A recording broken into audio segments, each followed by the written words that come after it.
teraz już bez przedłużania przejdźmy do recenzji właściwego filmu. Ten film akurat dostał dość mało hejtu, szczególnie biorąc pod uwagę to, ile niepotrzebnego hejtu dostały jego sequele. Ogólnie muszę dać dużego plusa za muzykę w tym filmie, ponieważ jest ona ikoniczna i jednocześnie pasuje do stylu muzyki z filmów Toho. I również automatycznie jest rozpoznawalna. A jeśli chodzi o muzykę z trailerów, która również pojawia się w filmie, to wow, po prostu wow, to brzmi jak głosy dusz ofiar Hiroshimy, które zwiastują przybycie Godzilli.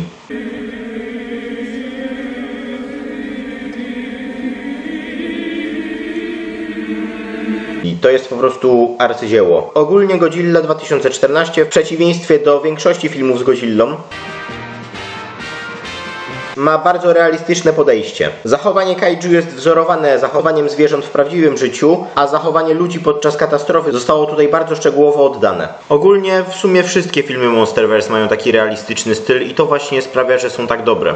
Realistyczny styl tego filmu przypomina mi Pacific Rim i szczerze wydaje mi się, że wszystkie filmy Monsterverse były w pewnym stopniu inspirowane Pacific Rim. Jedno arcydzieło zainspirowało kolejne. Jeśli chodzi o samego Godzillę w tym filmie, to jest on kozacki. Jego design został odświeżony w bardzo fajny sposób. Po prostu jest to modernizacja oryginalnego designu. Jest to oryginalny Godzilla, ale realistyczny. A jego ryk... po prostu wam go pokażę.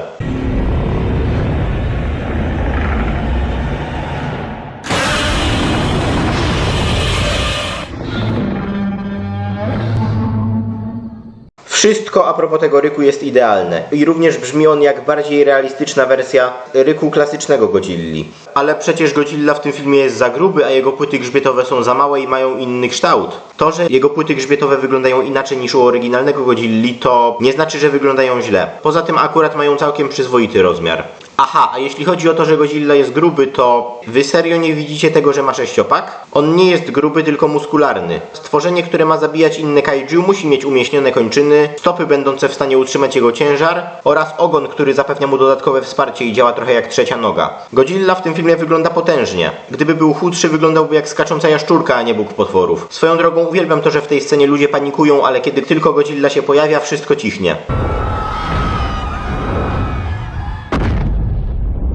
W tym filmie mamy za dużo scen z ludźmi, a Godzilla pojawia się w filmie tylko przez 20 minut, a to zdecydowanie za mało. Owszem, to prawda, pojawia się przez 20 minut. Jednak ludzie chyba zapominają o tym, że w oryginalnym filmie pojawił się przez jakieś 7 minut. W filmie potrzebne są ludzkie postaci, żeby popchnąć fabułę do przodu. Film musi przede wszystkim mieć fabułę, która ma sens. Gdyby wyciąć ludzkie postaci z tego filmu, wtedy trwałby on jakieś kilka minut i w ogóle nie opłacałoby się go robić. Jeśli od filmu oczekujesz tylko bezmózgich walk, to możesz obejrzeć Avengers Endgame albo jakąś fanowską animację z YouTube'a. Niektórzy naprawdę nie rozumieją, że CGI i walki to nie wszystko. O, a jak już mówimy o CGI, to w tym filmie wygląda ono świetnie. Ogólnie filmy Monsterverse zrewolucjonizowały świat CGI, tak jak kiedyś Park Jurajski. I w sumie Godzilla 2014 jest takim trochę parkiem jurajskim nowej generacji. Jest to po prostu arcydzieło oraz klasyk. I film, jakiego jeszcze wcześniej nie widzieliśmy. Ten film to po prostu nowoczesny klasyk. Ale przecież walki są strasznie pocięte, są między nimi zbyt długie przerwy i nic w nich nie widać, bo jest za ciemno. Otóż, jeśli chodzi o cięcia, to mowa tu o tym, że mamy naprzemiennie sceny walki i sceny z ludźmi. I podajcie przykład, jakbyście to zrobili w inny sposób, skoro to film o potworach i ludziach. Jedyny inny sposób na zrobienie tego to pokazanie walk potworów w całości przez te 4-5 minut, a potem 30-40 minut ludzi. Wtedy film byłby po prostu nudny. A tak to mamy minutę walki, minutę ludzi, znowu minutę walki potworów i przez to jednocześnie fabuła jest solidna i opowiedziana w dobry sposób i jednocześnie widzimy potwory. To jest w sumie jedyny sensowny sposób na pokazanie tego. I pewnie powiecie, że w innych filmach są w stanie pokazać walki bez cięć, ale to nie jest film, w którym walczy człowiek z człowiekiem, przez co mamy ciągłe walki ludzi, tylko to jest film o potworach i ludziach, w których mamy ludzi i potwory.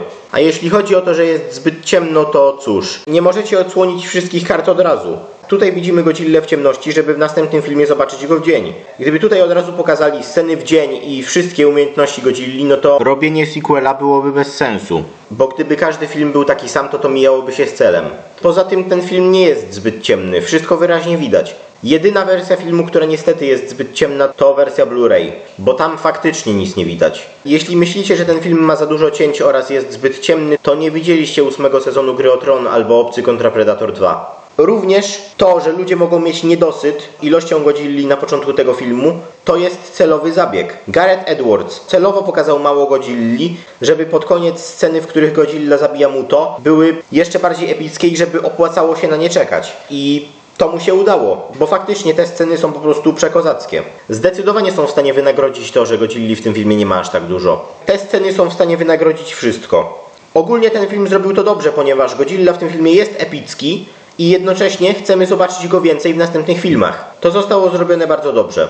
Również inny zabieg, jaki Gareth Edwards zastosował, to pokazanie tego, jaki duży jest Godzilla. Dlatego mamy sceny z ludzkiej perspektywy, w których Godzilla wypełnia prawie cały ekran. Jeśli chodzi o przeciwników w tym filmie, czyli Muto, to są to bardzo fajne kaiju.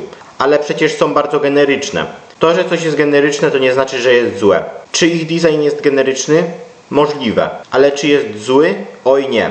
Wygląda bardzo dobrze. Ogólnie Legendary robi świetną robotę w odświeżaniu starych i tworzeniu nowych, rozpoznawalnych kaiju. Poza tym dźwięki, jakie wydają Muto, to po prostu arcydzieło.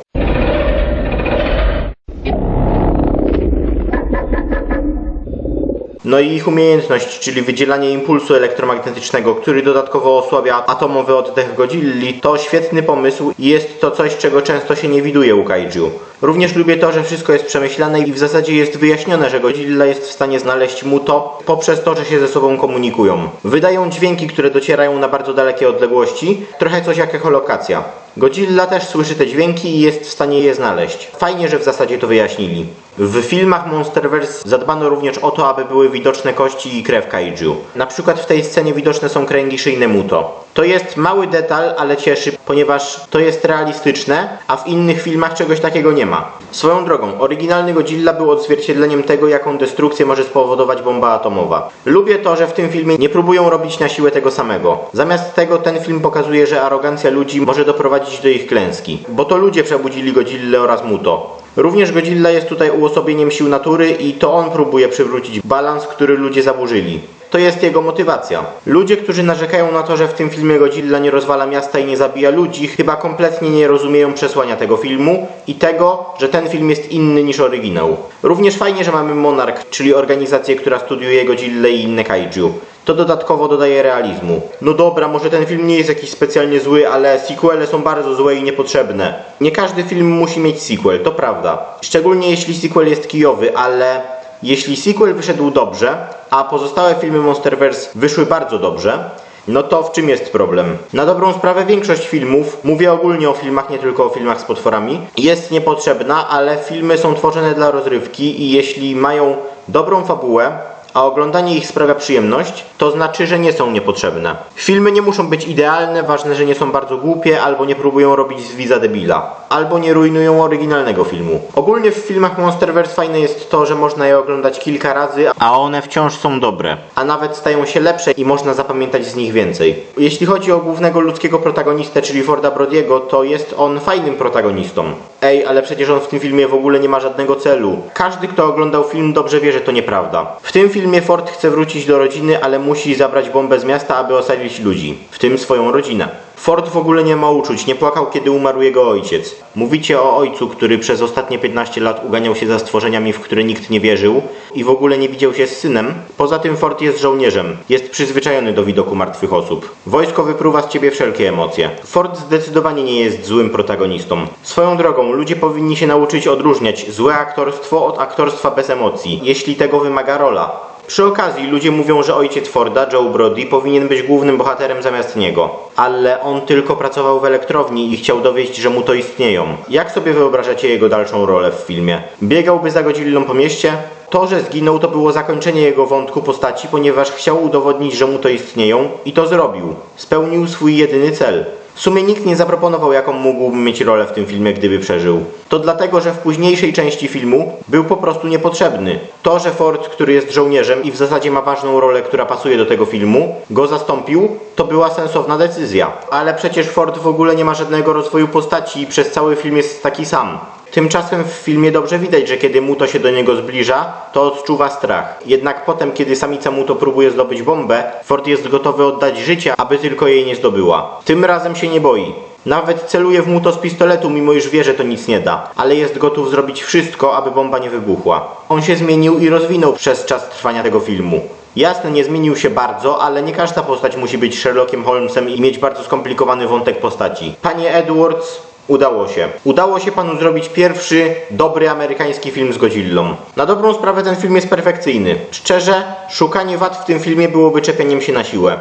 Pewnie dlatego większość osób robiąca negatywne recenzje albo celowo nie pokazuje kluczowych scen, albo dosłownie je cenzuruje tak, aby nie było tam nic widać i zapomina o ważnych wątkach fabularnych, czepia się dosłownie szczegółów, albo po prostu ludzie mówią, że ten film jest zły i kompletnie nie tłumaczą dlaczego. Nie podają argumentów, nie rozwijają wypowiedzi.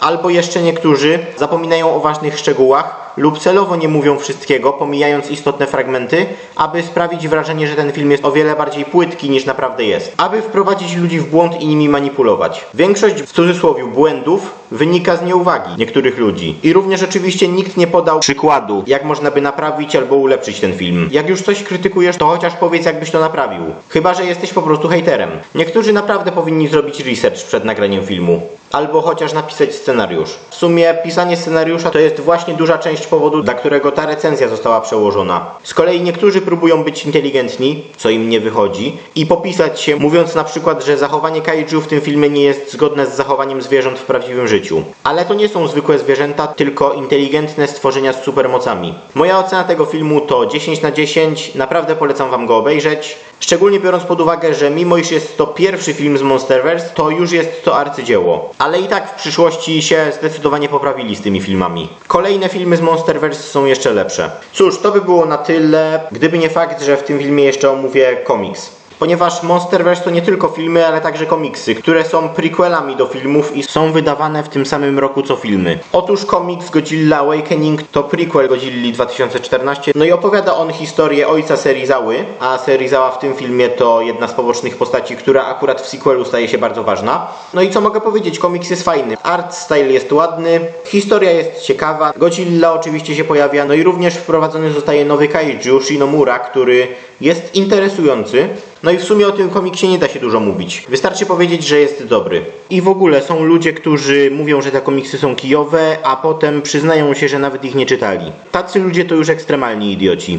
Z mojej strony to by było na tyle. Do następnego razu.